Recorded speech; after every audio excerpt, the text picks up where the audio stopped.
There's this big misconception about being strong, one you're very likely familiar with, the one about having emotions being a sign of weakness.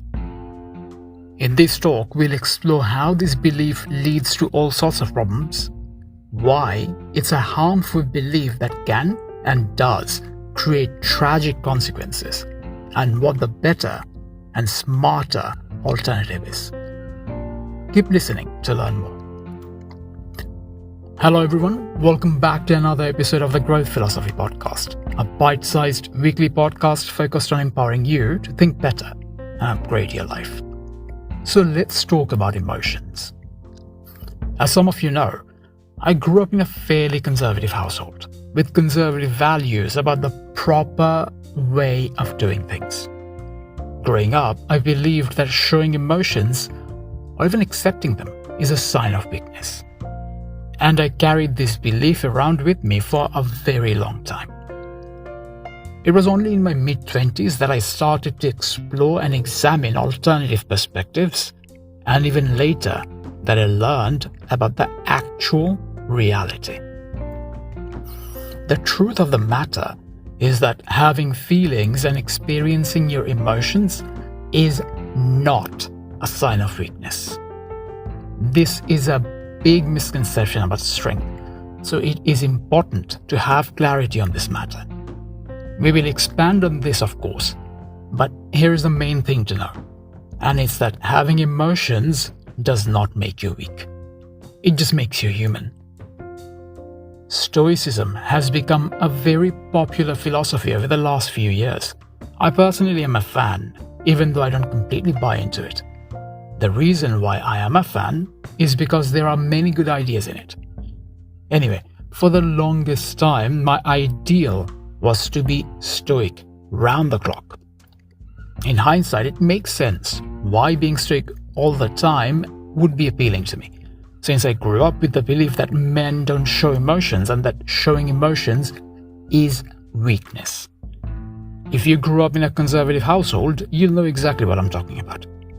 But that belief, the belief that expressing your emotions is weakness, is a flawed mental model. Not just flawed, but dangerous even, because this is one of the main causes for the epidemic of mental health problems that we are currently facing. Here's what I mean. Based on recent statistics, over 13%, that's 13% of the world's population suffers from some sort of mental health problem. That might not sound like a lot, but it is. 13% of the world's population is a lot of people. But it gets even more worrying when you consider this other piece of information. The information that around 8 million deaths each year happen by and large because of mental health issues. 8 million deaths, that's a lot of people. Let's face it, if we weren't meant to have emotions or show them, we wouldn't have them at all. It really is that simple. If we weren't meant to have them, we wouldn't have them. Through evolution, our neural pathways, hormones, and part of the brain responsible for regulating our emotions would have been phased out if emotions were indeed a bad thing. Evolution and biological design is smart. We have gained parts of our brain over time because it was beneficial for us, like our rational part of the brain.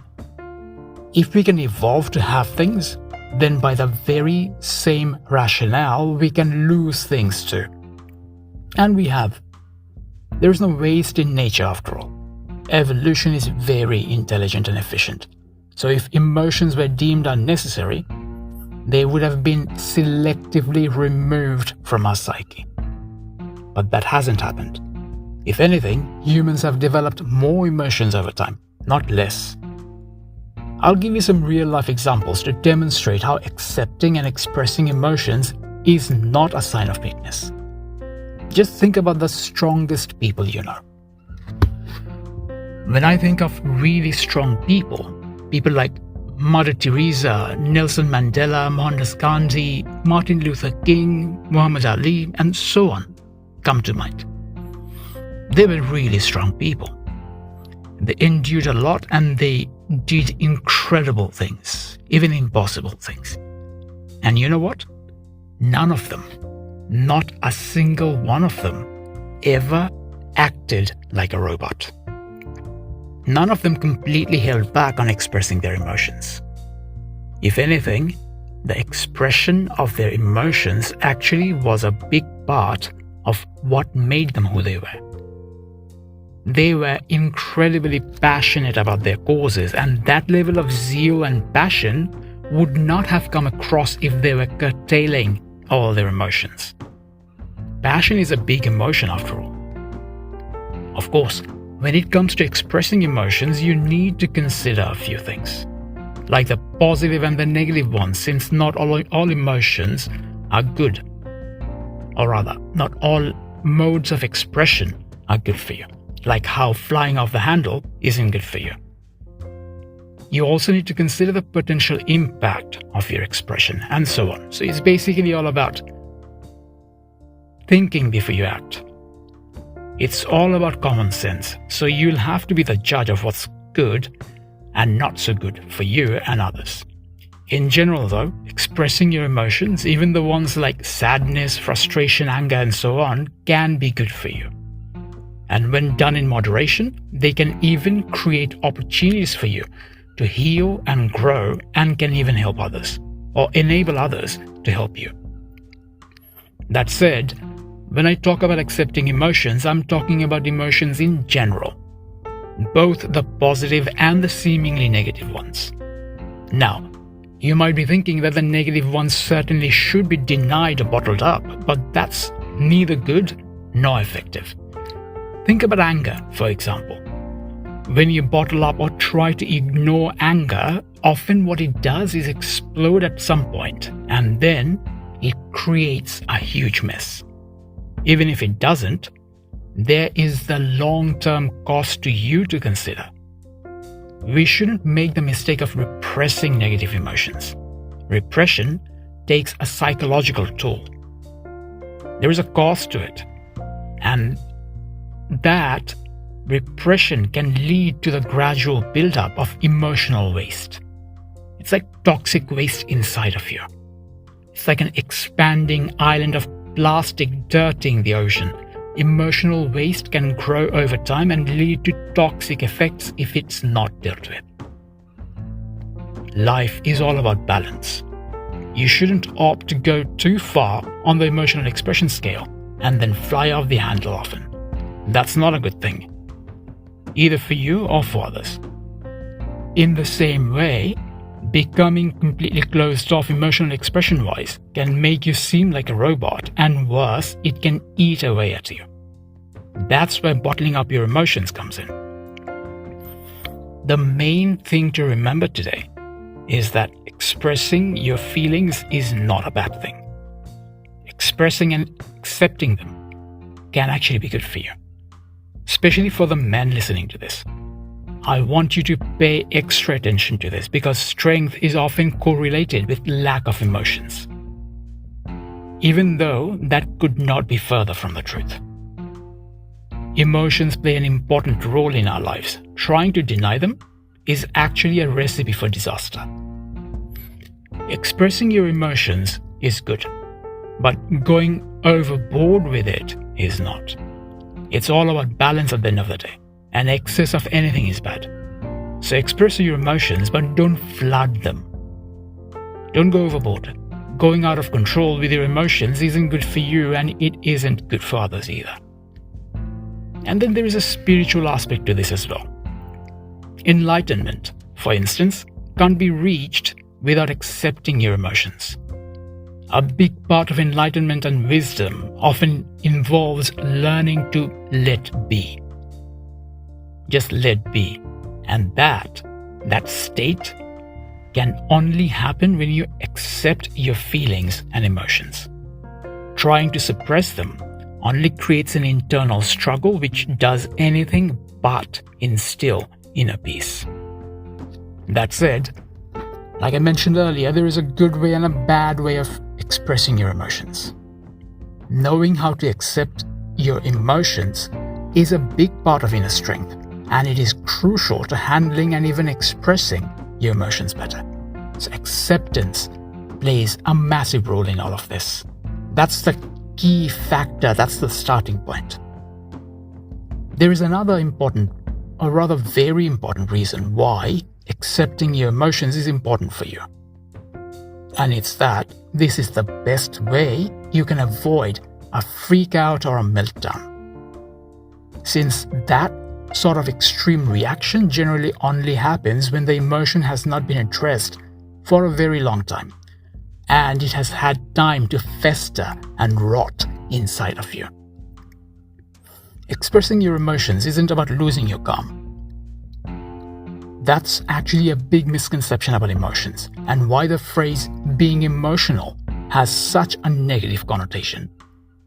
But that perception of expressing emotions could not be further from the truth. Expressing your emotions is about accepting the emotions fully, experiencing it, and maybe even expressing it, but expressing it in a healthy way. And that can only happen when you accept the emotions first. That said, don't expect yourself to be calm 100% of the time. Even the most zen of monks isn't calm 100% of the time. They feel happiness and sadness like every other person. Being calm isn't about being a robot after all, but rather about accepting your emotions and feelings, even the ones that you perceive as negative. You don't have to act negatively when you experience a negative emotion, and your ability to accept them will play a big role in this. It will play a massive role in this, since that can help you effectively deal with them. This is one of the main reasons why monks are so calm. It's not that they don't have emotions, but rather that they know how to accept it. They have trained themselves over and over for many years to accept their emotions, so it doesn't bother them or get in their way. Remember, feeling your different emotions isn't a bad thing and does not make you weak. We have them for important reasons. The emotions that we have are there for important reasons. And then there is another big benefit, and it's that emotional variety adds color to our lives. Even your ears know it, by the way. Just imagine how challenging or boring it would be to listen to someone who just drones on monotonously without any sort of variety in their voice. I bet you have met people like that. I know I have. Maybe it was a teacher or a lecturer for you. But the point is that we instinctively crave for emotional variety. So it clearly has an important function in our lives. Here's the bottom line. There is nothing strong about bottling up or suppressing your emotions. It might seem strong, but the toll that can take on you isn't worth the seemingly high value you might attach to it. So stop worrying so much about what others might think of you if you express your emotions or accept it, and worry more about how you feel and what's good for you. Learning to accept your feelings and emotions can be a very freeing experience. It is not just good from a spiritual or even a mental health point of view, though. It also has practical benefits, since this acceptance can help you process the emotions and deal with them better. On top of that, such honest and open acceptance will also free up your mental energy that you can then use for things that really truly matter. So you can either suppress your emotions and have your mental energy completely tied up in dealing with that, or you can free up your mental energy and do big, cool things that you really want to do. Accepting and expressing your emotions isn't a bad thing and does not make you weak. I cannot say this enough. You really, really need to get down and understand this. It does not make you weak. Emotions are there for a reason. We all need to embrace our emotions because they actually make us stronger, not weaker. So don't try to be a robot.